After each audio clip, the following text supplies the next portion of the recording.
हाय, I'm Avani Arya और आप देख रहे हैं नागपुर न्यूज बुलेटिन। आइए नजर डालते हैं दिन भर की कुछ खबरों पर। शुक्रवार को विधान भवन में एक महिला ने खुद पर केरोसिन डालकर सुसाइड करने की कोशिश की थी, लेकिन पुलिस और सिक्योरिटीज के कारण उसकी जान बच गई। ऐसी ही एक घटना शुक्रवार 23 दिसंबर को नागपुर के पास कूही में हुई। जानकारी के मुताबिक कोसी खुर्द प्रोजेक्ट ऑब्सेस्ड किसान प्रशांत गोलहर ने तहसील ऑफिस में जहर पी लिया। दोपहर 4 बजे हुई इस घटना में पुलिस की अलर्टनेस की वजह से किसान की जान बच गई। जानकारी के मुताबिक किसान प्रशांत की 2 हेक्टेयर जमीन कोसी खुर्द प्रोजेक्ट में चली गई थी।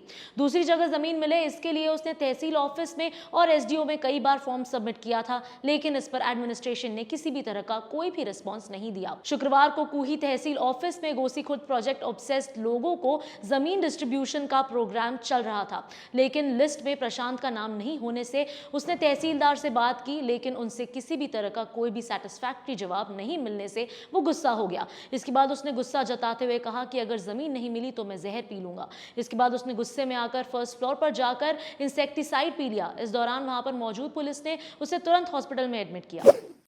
शनिवार को नागपुर के वैशाली नगर में पुलिस ने ट्रैप बनाकर बैन हो चुके फ्लेवर्ड टबैको और गुटखे के बिजनेस से जुड़े 3 आरोपियों को गिरफ्तार किया है। आरोपियों के नाम मोहम्मद अलकमर, साकिर अली, मोहम्मद हाफिज और जय प्रताप पंजानी है। इन तीनों आरोपियों से पुलिस ने 1,58,000 रुपए का गुटखा और फ्लेवर्ड टबैको जब्त किया है। बताया जा रहा है कि अलकमर और जय काफी दिनों से इस बिजनेस में शामिल है। अलकमर अपने बिना नंबर की प्लेट वाली ई रिक्शा से शहर के पान ठेलों में सामान पहुंचाता था। इन्हें सीक्रेट इन्फॉर्मेशन के बाद पकड़ा गया है। कोरोना के नए वेरिएंट को लेकर सेंट्रल गवर्नमेंट ने एडवाइजरी जारी कर दी है, जिसके बाद अब नागपुर म्युनिसिपल कॉर्पोरेशन ने भी तैयारी शुरू कर दी। स्टेट के हेल्थ मिनिस्टर के इंस्ट्रक्शंस के बाद अब नागपुर एयरपोर्ट पर आने वाले विदेशों से आने वाले सभी लोगों की थर्मल टेस्टिंग करने का डिसीजन लिया गया है। म्युनिसिपल कमिश्नर राधाकृष्णन बी ने इंस्ट्रक्शंस दिए हैं कि 24 दिसंबर से यानी आज से एयरपोर्ट पर विदेशों से आने वाले 2% पैसेंजर्स का कोविड टेस्ट किया जाएगा। इससे रिलेटेड मीटिंग शुक्रवार 23 दिसंबर को एनएमसी में हुई, जिसमें डिस्ट्रिक्ट के सभी ऑफिसर्स मौजूद थे। न्यू ईयर और क्रिसमस पार्टी का प्लान कर रहे लोगों के लिए स्टेट गवर्नमेंट ने शराब को लेकर नया डिसीजन लिया है, जिसके तहत 24, 25 और 31 दिसंबर को नागपुर डिस्ट्रिक्ट में पब और बार सुबह 5:30 बजे तक शुरू रहेंगे, तो वहीं वाइन शॉप को रात के 1 बजे तक लिकर सेल करने की परमिशन दी गई है। इस डिसीजन को लेकर स्टेट गवर्नमेंट का कहना है कि इससे रेवेन्यू बढ़ेगा। इसी के साथ ही ब्लैक में लिकर की सेलिंग पर भी रोक लगेगी। अभी फिलहाल वाइन शॉप्स रात को 10:30 बजे तक शुरू रहते हैं, वहीं बार में बंद होने का समय रात 11:30 बजे है। नागपुर के विधानसभा का विंटर सेशन चल रहा है। रोजाना कई मोर्चे अपनी अपनी मांगे लेकर यहां पहुंचते हैं, जिसमें से कई मोर्चों के लोगों से एमएलए जाकर मिलते हैं, तो वहीं कई ऐसे होते हैं जिनसे मिला तक नहीं जाता। जब भी विंटर सेशन होता है, इंडिपेंडेंट विदर्भ की मांग भी उठती है। पिछले 3 दिनों से इंडिपेंडेंट विदर्भ की मांग के लिए चेन फास्टिंग विदर्भवादियों की ओर से की जा रही है। इस अनशन में शामिल लोगों ने मौजूदा सरकार पर जमकर निशाना साधा। इनका कहना है कि दिशा सालियान और पूजा चौहान की सुसाइड के केसेस की फिर से जांच करने पर जोर दिया जा रहा है, लेकिन विदर्भ के किसानों की सुसाइड की फाइल्स सरकार कब खोलेगी।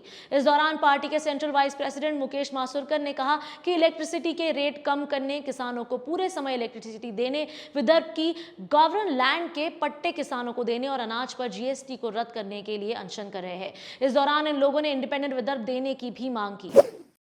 केरल से Nagpur senior cycle polo championship tournament में खेलने आई 10 साल की बच्ची फातिमा की मौत हो गई थी। शुक्रवार को इन कैमरा डॉक्टर्स की टीम ने पोस्टमार्टम किया। बच्ची की मौत के बाद उसके फैमिली के लोग नागपुर पहुंचे थे। उन्हें बॉडी दिखाने के बाद फातिमा का पोस्टमार्टम किया गया।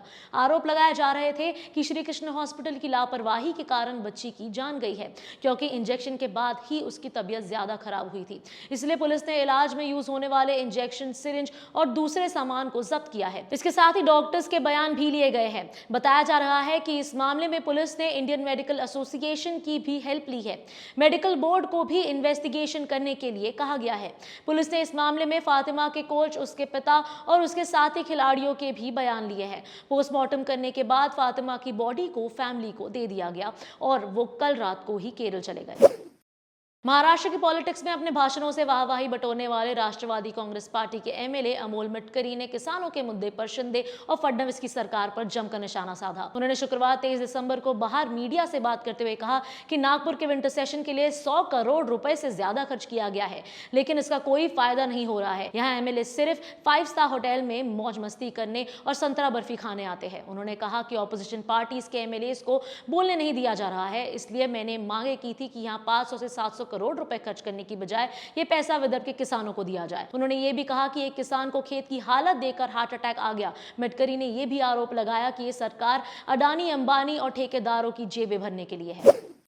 इस वीडियो के प्रोड्यूसर है विक्रांत शांडिलिया, स्क्रिप्ट लिखी है शमानंद तायडे ने और कैमरा के पीछे है नितिन मानकर। आज के लिए इतना ही, कल फिर मिलेंगे नई न्यूज बुलेटिन के साथ। Nation next.